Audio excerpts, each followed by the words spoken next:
Friends, the real health চ্যানেলে আপনাদেরকে হার্দিক স্বাগত। বড় থেকে বড় সমস্যার খুব সহজ সরল সমাধান হতে পারে ঘরে বসে। হ্যাঁ, ঠিক এরকমই উক্তি করেন আমাদের রেসপেক্টেবল ডক্টর বিআরসি স্যার। তাকেই আবার পুনরায় প্রমাণ করেছেন একজন ভাগ্যবতী। মিলবে তার সঙ্গে। সমস্যাটা হচ্ছে টিউমার,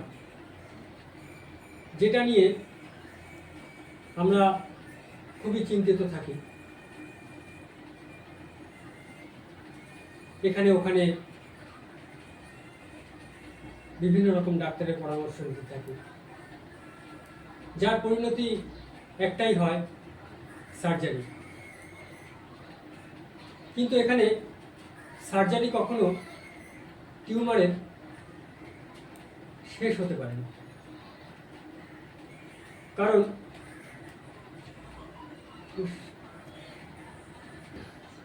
তো আসুন আজ আমরা একটা উদাহরণ দিয়ে বুঝি টিউমার কি সার্জারির মাধ্যমে ঠিক করা সম্ভব। তো এটা একটা গাছ, আমাদের জীবনের মতো, যার কোনো একটা অংশে টিউমার ধরা পড়েছে। আমরা মনে করি বৃক্ষটির এই অংশে টিউমার ধরা পড়েছে, আমরা সার্জারির মাধ্যমে এখান থেকে কেটে ফেলে দিই। কিন্তু কেন হয়েছে? আজ এখান থেকে কেটে ফেলেছি, কাল এখান থেকে হবে, পরশুদিন এখান থেকে, 2 বছর পর এখান থেকে হবে। গাছটা কিভাবে তৈরি করছে টিউমার? কিসের থেকে তৈরি করছে? আমরা যে সকল খাবার দিচ্ছি গাছকে, সেই সকল খাবার থেকেই গাছটা টিউমার তৈরি করছে। মানে শরীরের প্রয়োজনীয় জিনিস, যেটা এক্সেস, অনেক অতিরিক্ত, আমরা প্রয়োজনের থেকে যে অনেক অতিরিক্ত খাদ্য খাবার খাই, সেই অতিরিক্ত খাদ্য খাবারটাই শরীর টিউমার ফর্মে ডিপোজিট করে। তো আমরা যদি সেই এক্সেস ফুডটা শরীর থেকে বাদ দিয়ে দিই বা শরীরে না যেতে দিই, তাহলে কিন্তু টিউমার আর গ্রোথ করবে না। তাই ডক্টর বিআরসি স্যার এখানে খুব সুন্দরভাবে সার্কেডিয়ান ডিআইপি ডায়েটকে মেনশন করেন এই ক্ষেত্রে। তো কি সেটা কিভাবে কি হয়েছে, তার ফলাফল কি, সেসব সম্পর্কে সার্কেডিয়ান ডিআইপি ডায়েটকে ফলো করে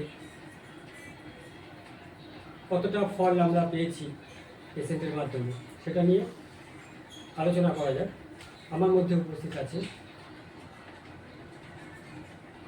সেই ব্যক্তি। আসুন পরিচয় করে নিই। নমস্কার, আমি সোমা দাস ভট্টাচার্য। আমি পশ্চিমবঙ্গের নদিয়া রানাঘাটের বাসিন্দা। আমি বিগত 12 বছর ধরে টিউমার জনিত কারণে ভুগছিলাম। আপনার টিউমারটা কোন অংশে? আমার মাথায় মাথায়। 12 বছর ধরে সেই টিউমারের জন্য আমি খুব চিন্তিত ছিলাম। ডাক্তারের কাছে গেছিলাম, অ্যালোপ্যাথি ডাক্তার আমাকে পরামর্শ দিলেন যে সার্জারি ছাড়া এর কোনো বিকল্প ব্যবস্থা নেই। সার্জারি করাতে আমি পুরোপুরি নারাজ ছিলাম, কারণ সার্জারি করাটা আমার কাছে ভীতিপ্রদ ব্যাপার ছিল, যার ফলে আমি অন্যরকম পথ অনুসন্ধান করতে থাকি প্রতিনিয়ত। কিন্তু ওটা তো, টিউমারটা তো বেড়েই যাচ্ছে, তার ব্যথাটাও বেড়েই যাচ্ছে, সেহেতু আমার শারীরিক মানসিক দুদিক থেকেই আমি অবসন্ন হয়ে পড়ছিলাম। এরকম পরিস্থিতিতে আমি সন্ধান পাই ডক্টর বিআরসি ক্লিনিকে। সেখান থেকে আমি যখন সেখানে আমি ভালোভাবে খোঁজ করি, তখন আমি আমার শহরেই পেয়ে যাই বিআরসি ক্লিনিকের একটা ব্রাঞ্চ। সেখানে কর্ণধার হচ্ছেন ডায়েটিশিয়ান ডক্টর দীপঙ্কর দাস। ওনার মারফত আমি চিকিৎসা শুরু করি ব্যাপারটা।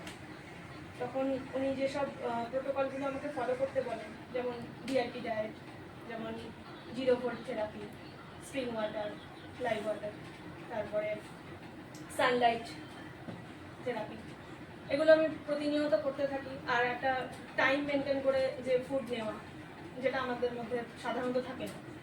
আমরা যখন তখন যে কোনো টাইমে যা খুশি খাই। এই যে ট্রিটমেন্টের আওতায় আসার পর এই জিনিসগুলো আমি শিখেছি, এই জিনিসগুলো আমি প্রতিনিয়ত ফলো করতে করতে আজ আমি এমন একটা পর্যায়ে এসে পৌঁছেছি যেখানে আমার টিউমারটা চুলের বাইরে থেকে পুরো দেখা যাচ্ছিল, কিন্তু এখন আর সেটা মানে একদম লুপ্তপ্রায়। এবং তার ফলে আমি মানে সার্জারি ছাড়াই আমি খুব সুন্দরভাবে সার্ভাইভ করে গেছি। আমার আর এটা নিয়ে কোনো চিন্তাও নেই, কোনো অসুবিধাও নেই। বর্তমানে আমি খুব খুশি, সুস্থ জীবনযাপন করছি। ধন্যবাদ। তো আপনি ভিউয়ারদেরকে কোনো মেসেজ দিতে চান? হ্যাঁ, নিশ্চয়ই, অবশ্যই মেসেজ দিতে চাই এটাই যে প্রথমত তো আমি ডক্টর বিআরসি ক্লিনিকের সকল সদস্যকে আমি অসংখ্য ধন্যবাদ জানাই যে আমি এত বড় একটা খারাপ পরিস্থিতি থেকে বেরিয়ে আসতে পেরেছি। কারণ সার্জারি করাটা তো একটা অন্যরকম ব্যাপার। সেখানে দাঁড়িয়ে আমি বলবো যে কোনো জটিল শারীরিক সমস্যার ক্ষেত্রে আপনারা, আমার মনে হয় অ্যালোপ্যাথিতে অত ওষুধ সেবন করার থেকে আমার মনে হয় আপনার নিকটবর্তী কোনো ডক্টর বিআরসি ক্লিনিকের সন্ধান করুন, সেখানে যান, গিয়ে আপনার শারীরিক সকল সমস্যার একদম সমূলে নিবারণ করার চেষ্টা করুন। সেটা কি খুব দ্রুত? খুবই দ্রুত এবং স্থায়ী সমাধান, সঠিক? এটা সঠিক এবং স্থায়ী সমাধান। ধন্যবাদ। নমস্কার। ধন্যবাদ।